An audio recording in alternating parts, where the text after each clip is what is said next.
caros amigos, bem-vindos a mais um episódio de Hoje no Mundo Militar. Neste vídeo falaremos sobre o HAARP e sobre por que tantas pessoas o acusam de ser o responsável dos eventos climáticos extremos que estamos presenciando nos últimos tempos.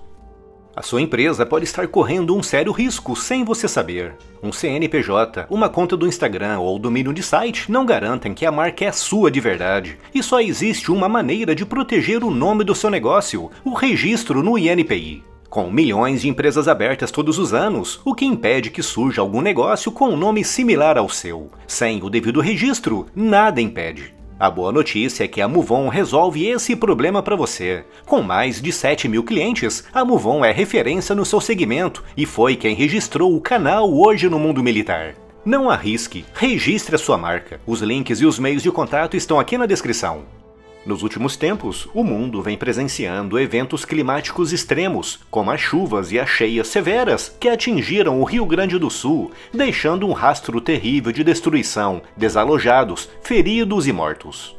Em outras partes do mundo também estão sendo vistos eventos extremos e estranhos, como auroras boreais muito mais ao sul de onde normalmente ocorrem, e com invernos cada vez mais frios e intensos e verões cada vez mais quentes e secos.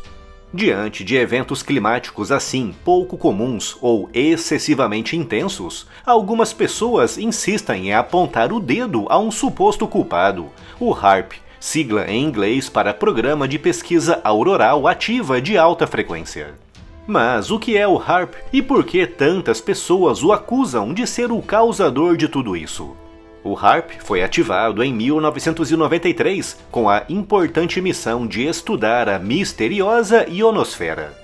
O motivo de todo esse mistério está relacionado com a posição da ionosfera na nossa atmosfera, excessivamente elevada para permitir o seu estudo por balões meteorológicos, mas excessivamente baixa para permitir o seu estudo por satélites, obrigando os cientistas a estudá-la por breves minutos por meio de foguetes em voos suborbitais, ou então de forma indireta, através da observação do seu comportamento diante de estímulos externos, que é exatamente aquilo para o qual o HAARP foi feito.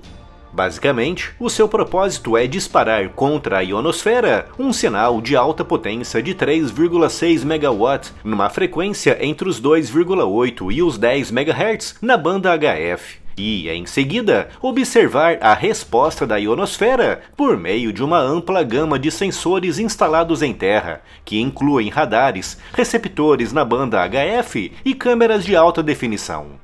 Os dados obtidos dessas análises servem principalmente para estudar o impacto da ionosfera nos sinais de rádio e de GPS, ou seja, o seu propósito é melhorar a qualidade das comunicações e aumentar a precisão da navegação por satélite, com os trabalhos do HAARP sendo também úteis para aprimorar as comunicações submarinas em muito alta frequência.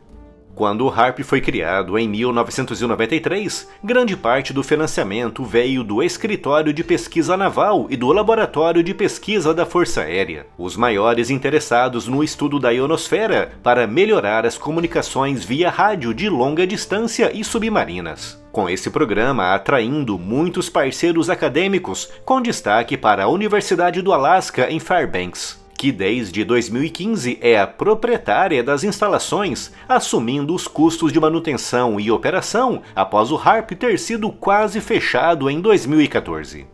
O principal e mais visível instrumento do HAARP é o IRI, sigla em inglês para Instrumento de Pesquisa Ionosférica, um conjunto de 180 antenas espalhadas por uma área de 16 hectares, responsáveis por emitir o feixe de alta frequência diretamente para a ionosfera. Esse sinal, que pode ser contínuo ou pulsado, leva a ionosfera a reagir de diferentes formas, variando conforme a envolvente cósmica, como, por exemplo, a presença de atividade solar fora dos padrões habituais.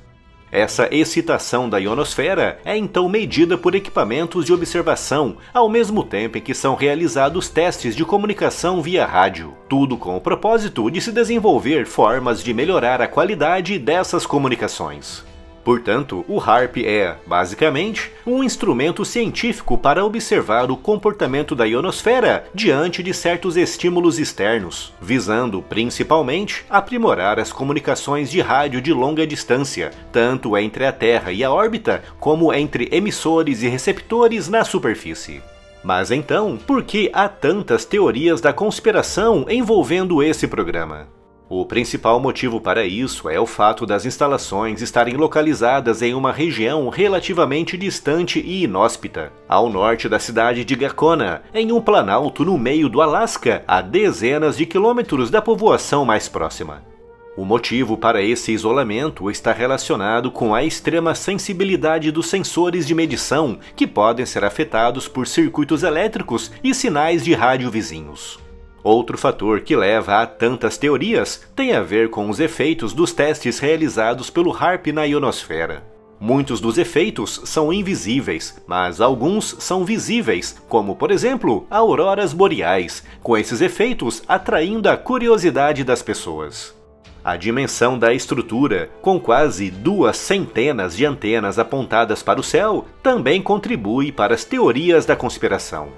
E dentre as inúmeras teorias, as mais comuns são aquelas que dizem que o HAARP é capaz de causar tempestades e até mesmo terremotos.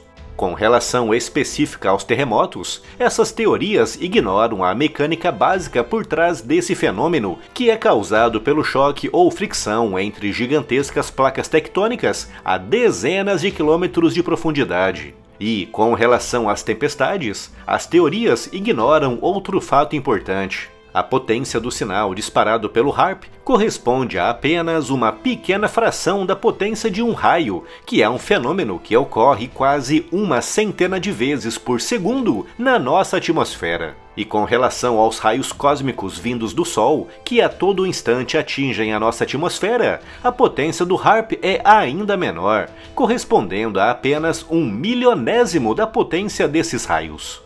Essas teorias também ignoram a complexa dinâmica por trás das tempestades, que incluem elementos tão variados como massas quentes e frias e zonas de alta e baixa pressão com dezenas ou centenas de quilômetros de extensão.